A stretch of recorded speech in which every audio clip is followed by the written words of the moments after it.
She screamed at the deputy. "Arrest him right now. He's trespassing on our community lake." The officer looked at me, then back at her.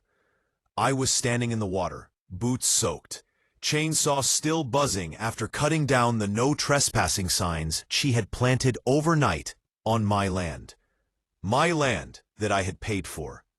My land that I had restored with my own 2 hands. The deputy hesitated, confused, and I couldn't help but laugh.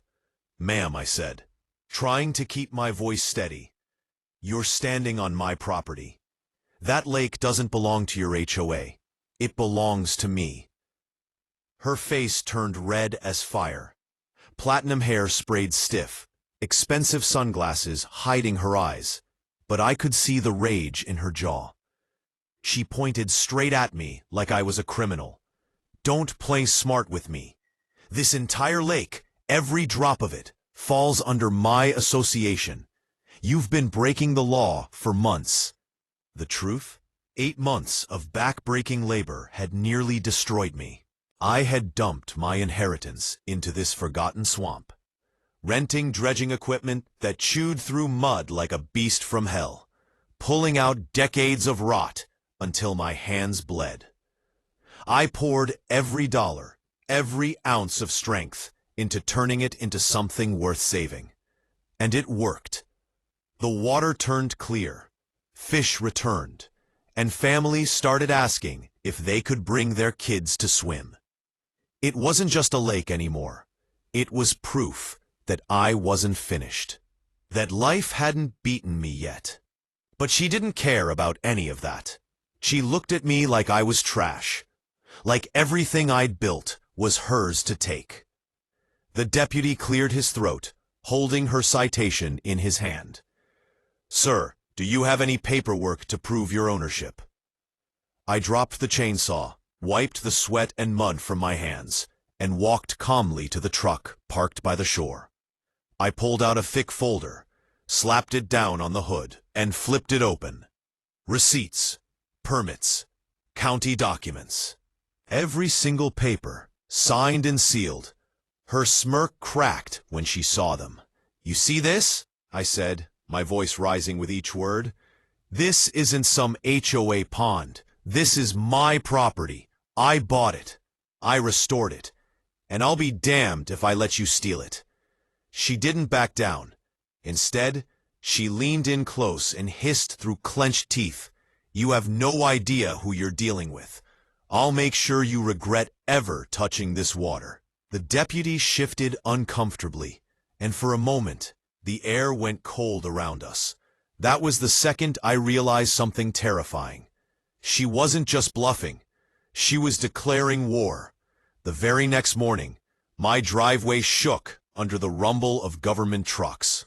A fish and game officer at 7 a.m., clipboard in hand, claiming someone reported me for illegal habitat destruction. The day after, a water board intern showed up, lecturing me about protected wetlands. By Wednesday, a county inspector marched up with a file so thick it could have stopped a bullet. And every single one of them said the same thing. Anonymous complaint from a concerned HOA resident. I didn't need a name. I already knew who was behind it. Brenda. It was like living in a nightmare. Every day, someone new walked onto my property, telling me to stop what I was doing. My dredging equipment was called illegal.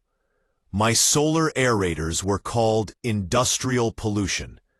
Even the families who brought their kids to swim were accused of contaminating a community resource. The craziest part? None of it made sense. One inspector actually admitted, scratching his head, "Sir, this is the cleanest lake I've seen in the county, but I have to write something down. Someone keeps filing reports." That was when it hit me. This wasn't about the environment. It was never about permits.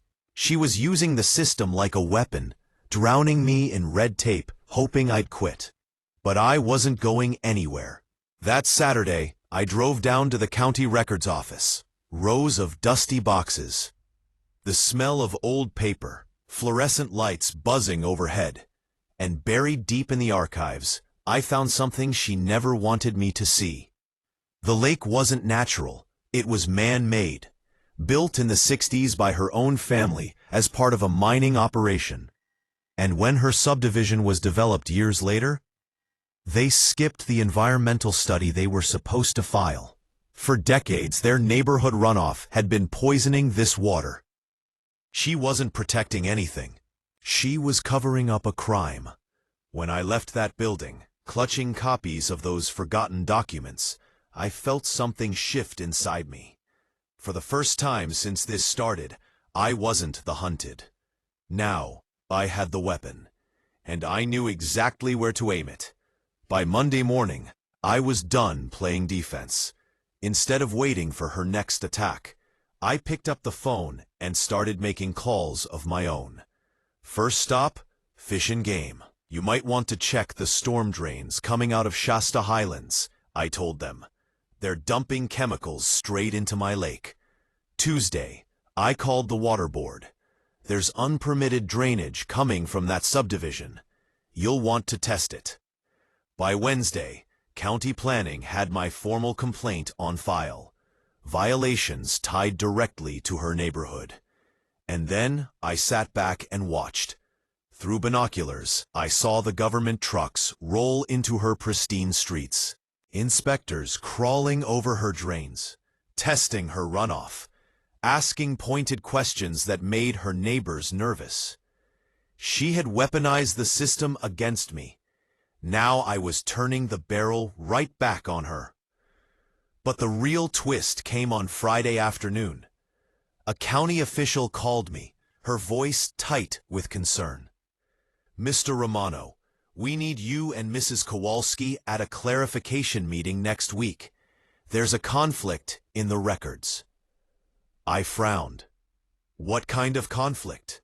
The survey from the 60s doesn't match the subdivision maps from the 90s.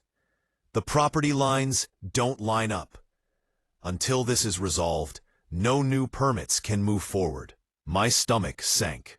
Boundary disputes meant legal limbo. Months, maybe years, stuck in paperwork. The kind of trap that could bleed me dry.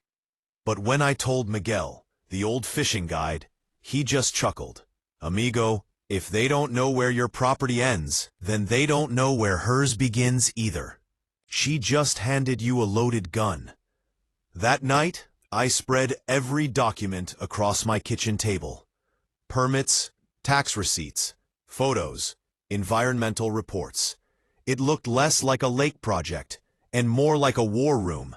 And in that moment, I understood. This wasn't just about water anymore.